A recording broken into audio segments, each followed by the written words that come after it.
میرے نبی نے فرمایا تھا سوّرتل مساجد، مساجد کو نقش و نگار والی بنایا جائے گا، سجایا اور سنوارا جائے گا، چلتے ہوئے کمکمے ہیں، بہترین قالین ہیں، بہترین فرش ہیں، ایک سے ایک ٹائلز لگی ہوئی ہیں، سجا کر کے مسجد کو رکھ دیا گیا ہے، لیکن نمازی کا پتہ نہیں ہے۔ فجر میں امام آتا ہے تو مقتدی کو تلاش کرتا ہے، اور اگر مقتدی پہلے آ جاتا ہے تو امام صاحب کو ڈھونڈتا پھرتا ہے کہ آج امام صاحب کہاں رہ گئے ہیں۔ صورتحال یہ ہے کہ اگر ظہر میں 10-20 نمازی مل بھی جاتے ہیں تو فجر میں وہی بیچارہ کوئی بوڑھا آ کر کے اذان کر جاتا ہے، ورنہ اکثر مسجدوں میں اذان بھی نہیں ہو سکتی ہے۔ یہ صورتحال ہماری مساجد کی بنی ہوئی ہے۔ کسی نے کہا، بالکل بجا کہا، مسجد تو بنا دی شب بھر میں، ایما کی حرارت والوں نے، من اپنا پرانا پاپی تھا، برسوں میں نمازی بن نہ سکا۔ صورتحال یہ ہے، پہلے مسجدیں کچی ہوتی تھی، نمازی انتہائی پکے ہوتے تھے، آج مسجدیں بہت عالی شان ہیں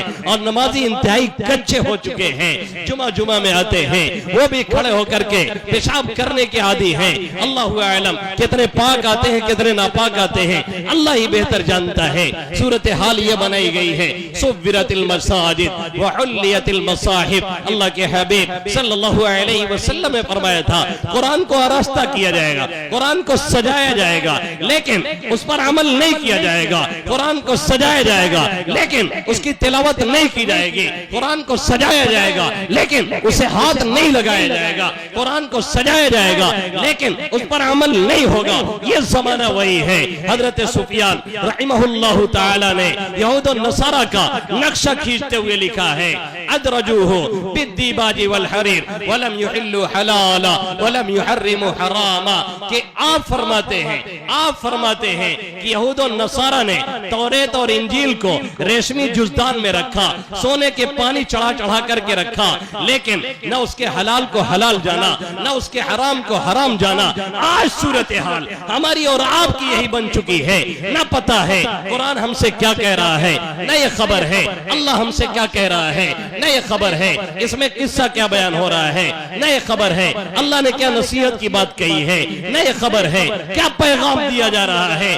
اکثر گھروں میں حالت یہ ہے، پورے سال بھی قرآن کھول کے دیکھا نہیں جاتا۔ شکایتیں سب کو ہیں، گھر میں برکت نہیں، شکایتیں سب کو ہیں، گھر میں رحمت نہیں، شکایتیں سب کو ہیں، گھر میں دلوں میں دوری ہے۔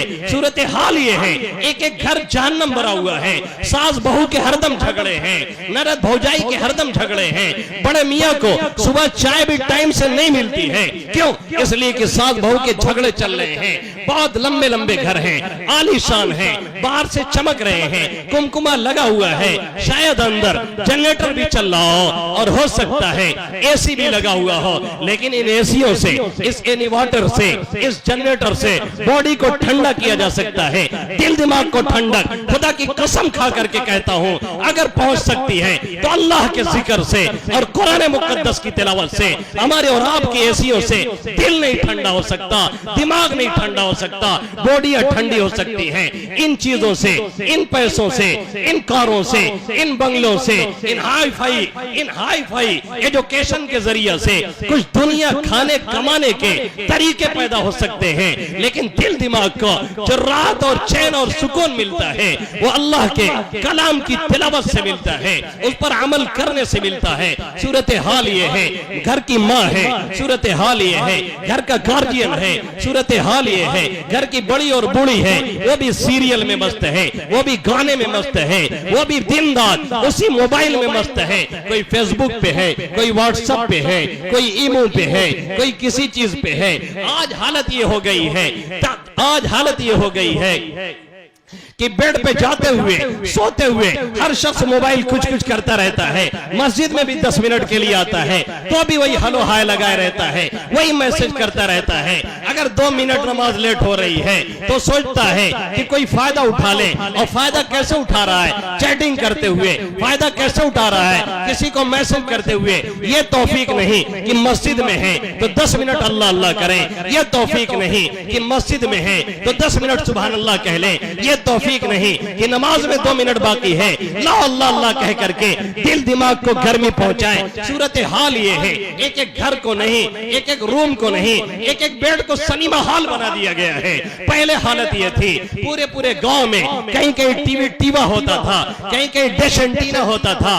لوگ اپنے بچوں کو روک کے رکھتے تھے اور کہتے تھے فلاں گھرانہ بڑا گندے قسم کا ہے, بیٹا وہاں مت جانا ورنہ تم بھی برباد ہو جاؤ گے. آج حالت یہ ہے بربادی کا سامان اپنے جیبوں میں لے کر کے ہم اور آپ ٹہل رہے ہوتے ہیں.